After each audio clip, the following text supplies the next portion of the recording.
Bonjour tout le monde, aujourd'hui je vous propose une vidéo un peu différente, un mélange de voix off et de vlog pour vous emmener avec moi en Écosse, dans un lieu qui a changé quelque chose en moi, Kirriemuir.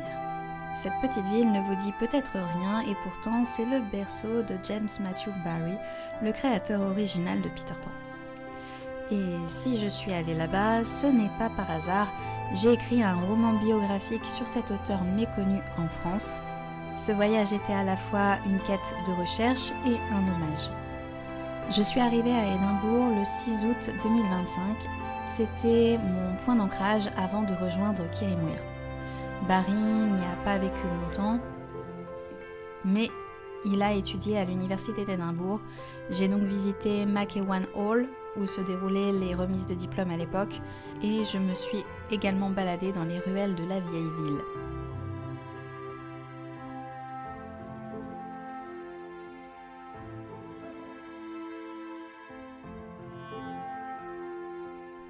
J'ai aussi pris le temps de visiter le Writers Museum. Pour les non-bilingues, c'est le musée des écrivains. Même s'il ne parle pas de Barry, il y est question de 3 grands auteurs écossais qui ont marqué l'imaginaire de Barry depuis son enfance, et ils ont nourri également son goût pour l'écriture.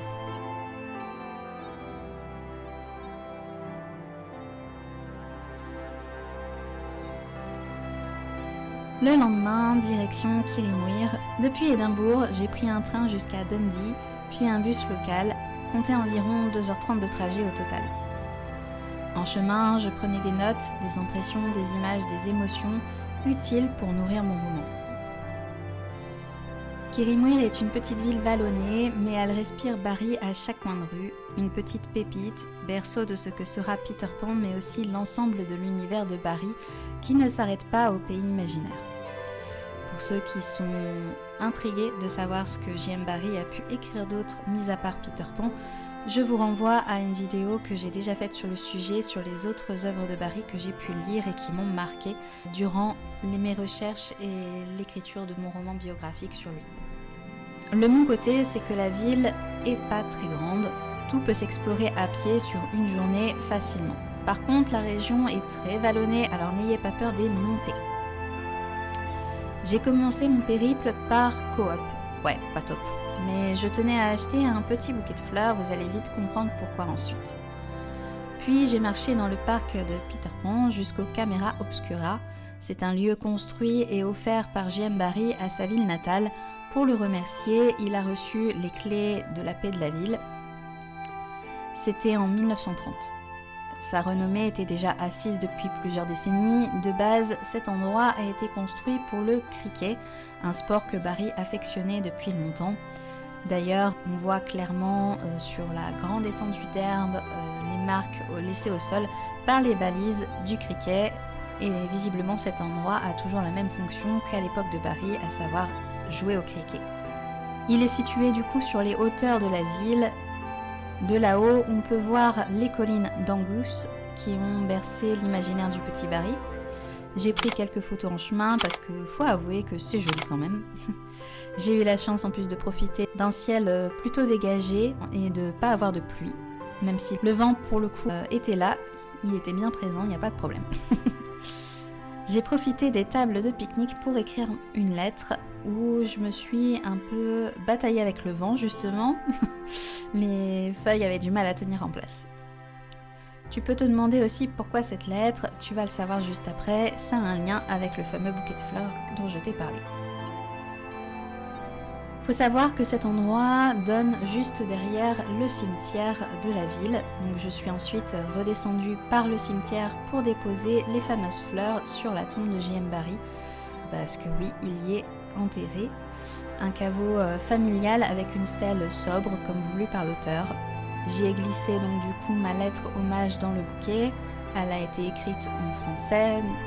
Pas forcément parce que je ne voulais pas écrire en anglais, je suis bilingue donc ça ne me gênait pas. Mais pour éviter que d'autres personnes viennent fouiller et lire ma lettre, alors que ça aurait été malvenu parce qu'elle est adressée à Barry, même si ça peut paraître bizarre aux yeux de certains, c'est ma manière à moi de lui rendre hommage et j'avais pas forcément envie que d'autres personnes la lisent à mon insu une fois que je serai partie des lieux. Donc bien entendu, je ne vous dirai pas ce que j'ai écrit, tout simplement parce que c'est personnel, lié à ma vie, mon expérience et mon lien avec J.M. Barrie. C'est ma façon de marquer le coup et de rendre ce voyage un peu plus spirituel et commémoratif. Ce moment était intime, silencieux, une façon très personnelle de lui dire merci à celui que je vois comme mon papa d'encre. Par la suite, je suis redescendue un peu plus dans les rues. Le cœur du pèlerinage, c'est bien sûr le Barrie Birthplace Museum. Si vous n'êtes pas familier avec l'anglais, c'est sa maison natale et familiale où il est né, changée en musée. Alors dans mon souvenir, vous devez quand même payer un billet d'entrée. Vous entrez par un accueil et très très petite boutique. Les pièces sont très petites, très exiguës parce qu'elles sont représentatives de ce qu'il y avait à l'époque. Le billet d'entrée est de 9 livres sterling, si mes souvenirs sont bons, mais il me semble que si vous avez un pass National Trust of Scotland pour visiter à tarif réduit plusieurs musées, dont celui-ci, moi je ne l'avais pas. Donc les 9 livres sterling pour visiter le musée, c'est vraiment le plein tarif.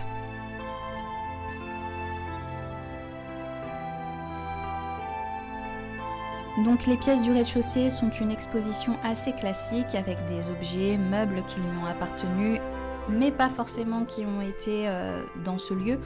J'entends par là qu'il y a beaucoup de ces objets qui lui ont appartenu, mais qui étaient dans son appartement londonien à Adelphi Terrace. Donc les objets ne sont pas forcément en lien avec sa maison de naissance, mais avec le vécu de l'auteur également à Londres et dans d'autres endroits qu'il a pu avoir et où il a pu vivre également. Il y a bien sûr également des photos, des livres bien sûr, des livres originaux qui sont sous verre et bien protégés. Bien sûr les plus abîmés sont ceux parmi ses premiers romans qui datent vers 1888. Il y a également bien sûr des photos, des cadres, des représentations de l'auteur, des citations, des explications bien sûr, même si j'avais déjà lu la biographie d'Andrew Birkin au moment de ma visite. C'est toujours cool de pouvoir relire tout ça, revoir et parfois compléter les infos que je n'avais pas toujours. Ensuite, une fois le rez-de-chaussée passé, il y a les escaliers où vous pouvez atteindre du coup l'étage qui contient des pièces en reconstitution à l'époque de l'enfance de Barrie, donc telle que sa famille vivait à l'époque, en sachant que Barrie est né en 1860.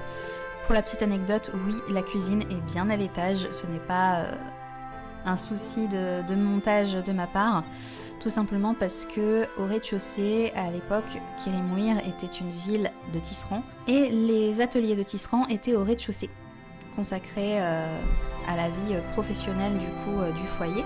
Donc du coup, l'étage servait à abriter l'aspect plus vie quotidienne de la famille, à savoir la cuisine, ce qui permettait aussi de chauffer les chambres qui étaient à côté. Les indications que vous avez sont toutes en anglais. Il y a des indications écrites, bien entendu, mais aussi des indications sonores. Je n'ai pas de problème pour comprendre la langue, encore une fois, mais pensez-y si vous y allez à votre tour. Je crois qu'ils ont des brochures avec des traductions. On y retrouve l'univers de Barrie, son attache à sa ville natale et une pièce est même dédiée au théâtre et à Peter Pan, la pièce qui est tout dans le fond, où d'ailleurs on voit comme une tapisserie, on va dire, de Barrie en train d'écrire en 1890 The Little Minister, donc le petit ministre, qui sera son premier vrai best-seller, et qu'il a écrit du coup chez ses parents à ce moment-là. Ça donne une représentation grossie, parce que forcément Barrie n'était pas aussi grand. Il aurait bien aimé, mais il n'était pas aussi grand en taille, bien entendu, il mesurait qu'1m60. Tant mieux parce que c'est vrai que la maison est très basse de plafond, donc si vous êtes grand, faites attention quand vous y allez. Donc dans cette pièce, on y retrouve également des archives de sa carrière. Il y a ses discours, notamment Discours Courage qui a été écrit à la main par Cynthia Asquith. Alors c'était écrit en très grosses lettres, mais c'est ce qui a permis à Barrie de pouvoir lire sans trop de difficulté au moment de prononcer son discours. Il y a bien sûr les costumes originaux de la pièce de 1904 de Peter Pan qui ont servi. Et il y a pas mal de petites choses comme ça, de découvertes, de choses aussi en lien avec le cricket en effet, choses qui ont servi notamment pour la cérémonie à Kirrimuir en 1930 avec le Camera Obscurea. Barry y a joué au cricket également, a prononcé 2 discours différents. Donc il y a des choses qui ont servi aussi à cette cérémonie qui est vraiment en lien avec la ville, même si du coup en effet il y a aussi d'autres choses qui font partie de sa personnalité et de ce qu'il a fait dans sa vie en tant qu'auteur et en tant que personnalité publique, vu que du coup c'était quelqu'un de très connu de son temps. À ne pas oublier, il faut regarder aussi la laverie, elle est à l'extérieur de la maison. C'est une toute petite cabane vraiment juste en face qui servait du coup de laverie pour laver le linge, laver les vêtements, etc. Où Barry y a improvisé ses premières pièces de théâtre quand il était enfant avec ses camarades de jeu et possiblement aussi ses frères et sœurs. Et le jardin Tic Tac qui a été nommé comme ça après coup, qui est du coup de l'autre côté, c'était on va dire à mon sens des jardins un peu plus communautaires qui servaient de potager ou à étendre le linge, ce genre de choses. Donc il n'avait pas forcément l'allure qu'il a aujourd'hui, notamment la sculpture en bois du crocodile qui représente le crocodile Tic Tac de Peter Pan bien entendu, qui bien sûr n'existait pas du tout à l'époque, tout ça, ça a été fait bien plus tard. Mais ces 2 endroits sont situés du coup à gauche et à droite en sortant de la maison et c'est vrai qu'on a tendance du coup à passer à côté, même si la personne à la réception te donne l'indication. Moi je savais leur existence avant même de venir au musée et j'ai vu bien sûr des visiteurs passer devant sans s'arrêter alors que ça complète le reste de la visite et ça serait bête de passer à côté. En sortant, je suis redescendue vers la place centrale. On peut aussi retrouver une statue de Peter Pan qui a été faite après le décès de Barry. C'est toujours bien aussi de déambuler dans les rues. Il y a plein de petits recoins où j'imaginais très bien le petit Barry jouer avec ses amis et sa fratrie. Il y a plein de petites boutiques avec des noms assez rigolos qui sont bien souvent en clin d'œil à l'univers de Barry et de Peter Pan. Le petit musée de la ville de Kirrimuir peut être un bon complément. Il parle de l'histoire de la ville avec parfois des expositions ponctuelles sur Barry ou d'autres figures emblématiques de la ville comme Bon Scott, le chanteur d'ACDC. Perso, ce n'est pas mon style, mais si vous êtes fan, sachez qu'il y a vécu pas mal d'années. Une statue le met aussi à l'honneur. Je n'ai pas pu aller au musée de la ville, il était fermé quand j'y suis allée, ça arrive fréquemment, donc si vous envisagez de faire une visite, n'hésitez pas à vous renseigner avant de savoir si il sera ouvert ou pas le jour de votre arrivée. Voilà, c'est à peu près tout ce que je pouvais vous dire sur mon séjour et cet endroit riche en culture et héritage. Ah oui, petit clin d'œil, sur le retour à Dundee, j'ai vu un grand voilier amarré au port. Bien que ça n'a pas de rapport avec J.M. Barrie, j'ai trouvé le clin d'œil cocasse au célèbre Capitaine Crochet. Ce petit voyage est une source de repères et d'informations non négligeables et j'ai pris bonne note de tout ça pour enrichir mon propre roman. Dans tous les cas, je ne regrette vraiment pas d'y avoir été. Ce voyage était bien plus qu'une simple visite. C'était une rencontre avec Barry, avec moi-même, avec mes mots aussi. Si un jour vous souhaitez en savoir plus sur l'homme derrière Peter Pan et que vous passez dans le coin durant vos vacances, alors je vous recommande de suivre ses traces jusqu'à Kirrimuir. Bien sûr, il existe d'autres lieux importants et parfois plus ou moins connus également à Londres qui sont en lien avec l'auteur. Mais si ça vous intéresse, n'hésitez pas à me dire en commentaire, je vous ferai une vidéo dédiée aux lieux londoniens, cette fois-ci, qui sont en lien avec J.M. Barrie et qu'on peut passer devant sans même s'en rendre compte. Merci d'avoir regardé cette vidéo. Si elle vous a plu, n'oubliez pas de laisser un petit like, de vous abonner et de me dire en commentaire si vous connaissiez J.M. Barrie ou si vous avez découvert quelque chose.